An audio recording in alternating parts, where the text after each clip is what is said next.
A Delray Beach city official is speaking out in the wake of a story CBS 12 News brought you earlier this week. A former water inspector for the city of Delray Beach spoke exclusively with CBS 12 News, saying she was fired for speaking out about issues with the city's drinking water. Now, another Delray Beach official is telling our Lexi Nall the same thing nearly happened to him.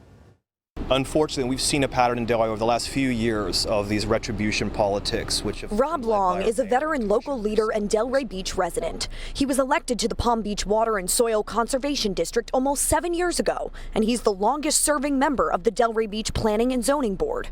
He says he takes his job very seriously and enjoys his leadership position in Delray, but he nearly lost that job back in 2020 when he raised concerns about the city's drinking water quality. I merely want to warn residents. It's my duty, in fact, to warn residents of any issues concerning water quality, and that's all that I was doing. He says the city's mayor and some commissioners called for his removal from the Planning and Zoning Board after Long spoke out and demanded that he retract his statements. I was just the messenger here, so it was odd. It would kind of like trying to shoot down Paul Revere. Long narrowly held on to his position after commissioners took a vote. He says he has no regrets about speaking out, but he recently heard a story that rang familiar. The system was failing. Christine Farragon used to work for Delray Beach as a water inspector. She became concerned about water quality in 2018 after visiting residents on the barrier island who said their tap water was making them sick. When they turned on the tap water, it was yellow, it was smelly, it had sand, it had algae, it had grit. You can imagine. Farragon recorded their complaints and helped the state health department and the county inspector general with investigations into the problems. Those investigations ultimately uncovered serious violations that cost the city nearly $1 million. But Farragon says the fallout didn't stop there. She says her supervisors became increasingly hostile towards her in the wake of the scandal.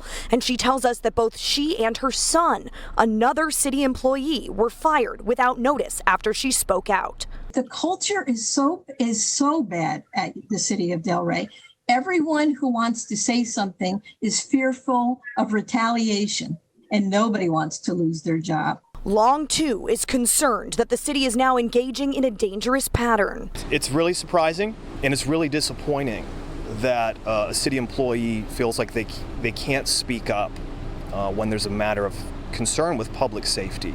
Christine Farragon is currently suing the city for her job back. A city spokesperson tells us they can't comment during ongoing litigation, but has reassured us multiple times now that the drinking water meets EPA standards and has been and still is safe to drink. Welcome back, everyone. A Martin County pool company is accused of defrauding customers out of hundreds of thousands of dollars, leaving jobs unfinished and large empty pits in backyards up and down the Treasure Coast. And tonight, CBS 12's Denise Sawyer sits down with one of the victims who claims the company Pro Pool took him for close to 40 grand. It's a tough pill to swallow, knowing that I made a bad investment of $44,000 to have a hole dug. It's sickening, gut-wrenching.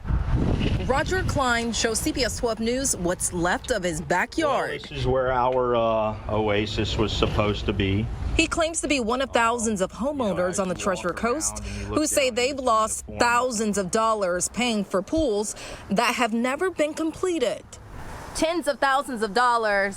Just poof. Yeah, it's sickening. You want to try and not let the anger side of your emotions take full effect. Roger and his wife signed a $68,000 contract with Pro Pools last October. The project, a 14 by 30 foot swimming pool with spa, was supposed to take 12 weeks from start to finish. And all they have to show for it are exposed pipes and a pile of dirt. They came out, they dug the hole, everything looked, for the most part like it should. Pro Pool builders had to come back out, redig the pool. At this point, we were kind of like, what's really going on here? Did I hire the right people? Now that contractor is being investigated by the Martin County Sheriff's Office after the agency received multiple complaints. We reached out to the company but have not heard back. What they did is wrong. For whatever reason, whatever their intentions are, there's a lot of innocent people that are involved. There's a lot of people, hard-earned money. Justice needs to be served, and they need to be prosecuted to the fullest. In Port St. Lucie, Denise Sawyer, CBS 12 News.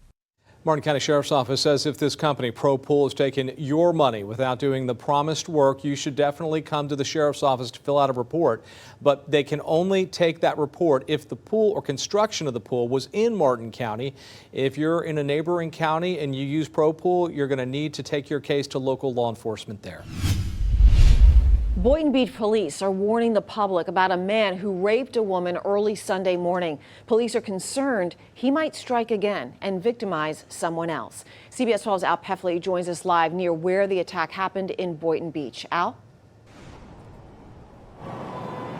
Liz, police say a woman was walking through this open field early Sunday morning in the 200 block of Northwest 7th Court when a man attacked her.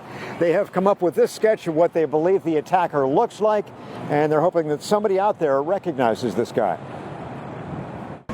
Now that I find out about that, I'm kind of like shocked. I wasn't expecting to hear something like that. Normally, this neighborhood is pretty safe. Judith Torres is the manager of 4 Points Market on Boynton Beach Boulevard, not far from where police say a woman was sexually battered at about 6 Sunday morning as she walked through a field on her way to have breakfast.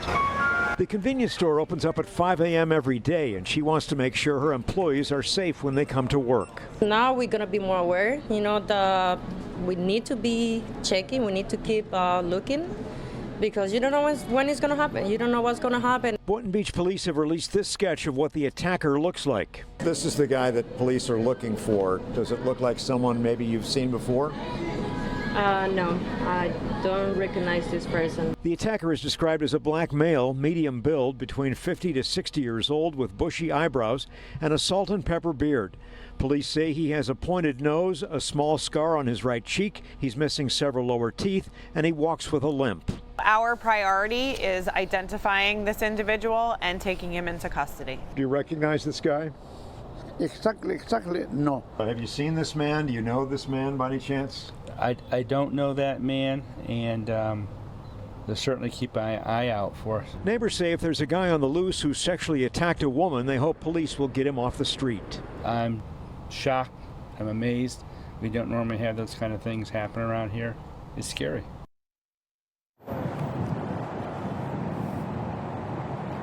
Police have not released the age of the woman who was attacked. They have not specified whether this was sexual touching or sexual intercourse. Anybody who may have information about this incident is asked to call Boynton Beach Police or Crime Stoppers. You can remain anonymous.